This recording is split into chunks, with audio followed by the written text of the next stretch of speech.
Naked people are of no interest to me. People faking desire for me, even less so.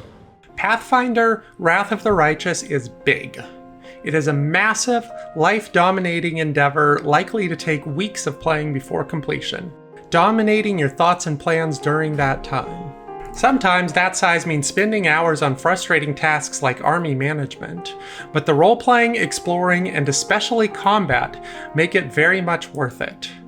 Wrath of the Righteous leaves a mark on the throwback-style RPG genre, with memorable companions and exciting turn-based combat.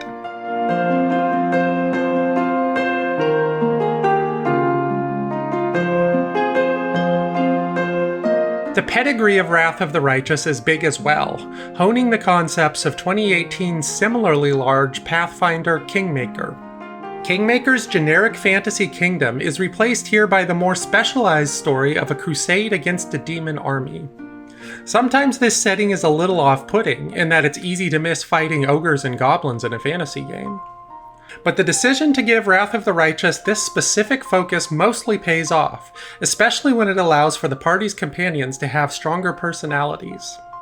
The biggest and best change for the Pathfinder series, and for the genre as a whole, is that Wrath of the Righteous has a turn-based mode available from the start. This style of RPG has always been built on a foundation of real-time combat with pause, where either all your little dudes run at monsters simultaneously before a few corpses explode, or you spend half an hour pressing pause on and off. Some earlier games have experimented with turn-based modes, but those were patched in well after release. Wrath of the Righteous is the first major game of this sort to have a full turn-based mode from the start, and it's amazing! Having a legitimately fun turn-based mode actually makes me care about the occasionally complex systems of the Pathfinder rule set. Because of this mode, I can focus on learning how to break down enemies that have great saving throws or armor classes, or which spells do what. It does, however, make the campaign feel even longer. In that campaign, you play as the commander of a grand crusade to defeat a demonic invasion forever. Your character isn't just a hero, but a mythic hero, who, with her companions, gets granted special powers over the course of the campaign. These can work to accent and dramatically improve existing skills in clever ways, like my barbarian Blood Rager gaining the ability to use her Blood Rage skill as much as she wants, instead of having a daily cap on it. Based on your ethical choices, you'll have the option to pick one of several mythic paths, from the somewhat generic good and evil of the angel and demon paths, to the freedom-loving Azada, or darker paths like becoming a lich. There's a lot of promise and story flexibility in this system, even if understanding how to actually access the various mythic paths can be difficult. Even with that, there's still a lot to recommend about the plot and writing.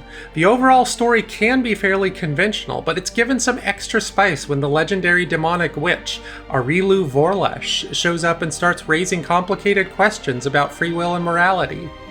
I was also particularly impressed with how, when you're given notable choices while adventuring, your party members won't merely chime in, but will actually argue with one another in some detail. Wrath follows games like Pillars of Eternity 2 in pushing narrative boundaries.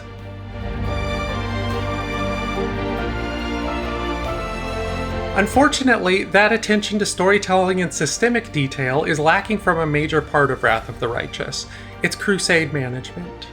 This is divided into a strategic component of building up the crusade infrastructure, and a wargame of moving and fighting with armies of crusaders. Both are underwhelming. The strategic layer feels like unbalanced busywork. You rarely have to make an actual difficult decision beyond just waiting for more money or more time, so there's no real risk-reward element. Armies, meanwhile, move and fight in a very simple turn-based tactics game. You recruit units and generals to give your armies different capabilities, but for the most part, combat is just a matter of having your generals use the same abilities over and over, while your troops just conk enemies on the head for 10 minutes. It's not terrible, but it does damage the campaign's pacing. And yeah, that pacing. Wrath of the Righteous is a long, involved game, even by the standards of being in the long, involved genre of role-playing games. I have played probably over 100 hours, multiple hours every day since release, and I'm 3/4 of the way to the level cap, but the campaign just keeps going. It would be easy to fall into Wrath of the Righteous for months on end, and I say that intending it to be both a recommendation and a warning.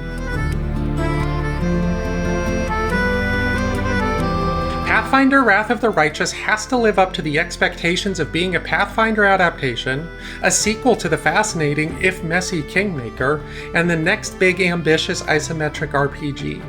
Perhaps shockingly, it succeeds at meeting those expectations, thanks largely to taking the step of implementing a turn-based mode from the beginning.